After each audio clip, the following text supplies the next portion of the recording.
আসসালামু আলাইকুম প্রিয় দর্শক, আশা করি সবাই ভালো আছেন। প্রতিদিনের মতো আজও আমরা হাজির হয়েছি বাংলাদেশের সর্বশেষ ও সবচেয়ে নির্ভরযোগ্য আবহাওয়া আপডেট নিয়ে।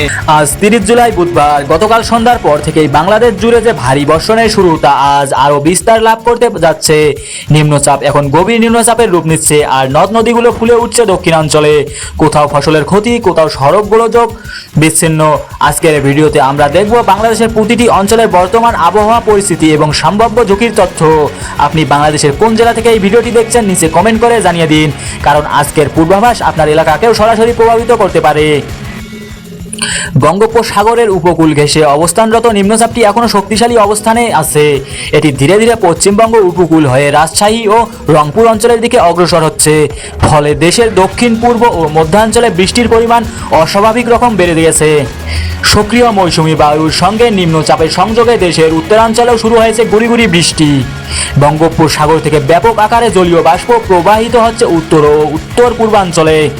এর ফলে আজ রাতের দিকে টানা 4 থেকে 6 ঘন্টা ভারী বৃষ্টি হতে পারে 8টি জেলায়, যেমন কক্সবাজারে 98 মিলিমিটার পর্যন্ত হতে পারে। এছাড়াও বরিশালে 82 মিলিমিটার পর্যন্ত, খুলনা, সিলেটে 75 ও 61, ঢাকায় 53, ময়মনসিংহ 49 মিলিমিটার পর্যন্ত হতে পারে। গঙ্গা, পদ্মা, যমুনা, মেঘনা, কুশিয়ারা এবং তিস্তা নদীর পানি দ্রুত বাড়ছে। টাঙ্গাইল, শরীয়তপুর, নেত্রকোনা ও লালমনিরহাটের নদীর পাড়ে কিছু এলাকায় প্লাবিত হতে শুরু করেছে। পদ্মার পানি রাজবাড়ীতে বিপদসীমার কাছাকাছি। বাংলাদেশের পানি উন্নয়ন বোর্ড জানিয়েছে আজ রাত 10টার পর থেকে বন্যা পরিস্থিতি তীব্র হতে পারে কিছু এলাকায়, বিশেষ করে ভোলার মনপুরা, বরিশালের মেহেন্দিগঞ্জ এবং সিলেটের ফেঞ্জুগঞ্জে। সকাল থেকে মেঘাচ্ছন্ন আকাশ, দুপুরের পর শুরু হতে পারে দমকা হাওয়া। পাহাড়ি অঞ্চলে ভূমিধসের সতর্কতা জারি করেছে জেলা প্রশাসন। কক্সবাজারে পর্যটকদের সমুদ্রে নামা নিষেধ করা হয়েছে।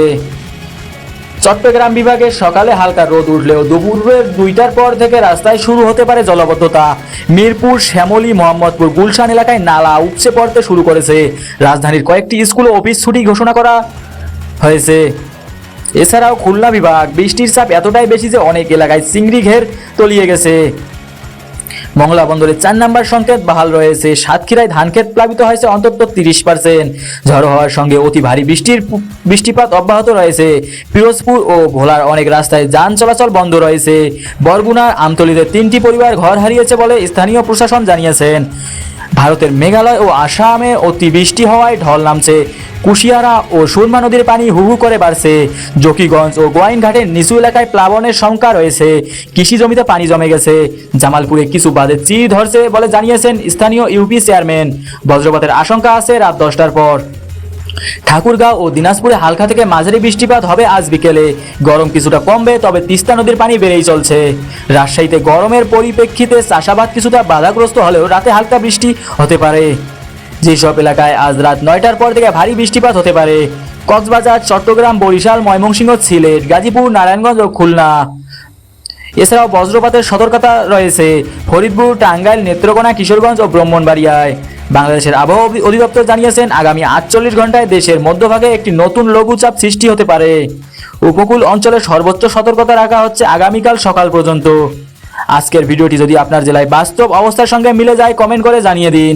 নিম্নচাপ এবং নদী প্লাবনের সময় গুজব থেকে দূরে থাকুন এবং সরকারি বার্তা অনুসরণ করুন।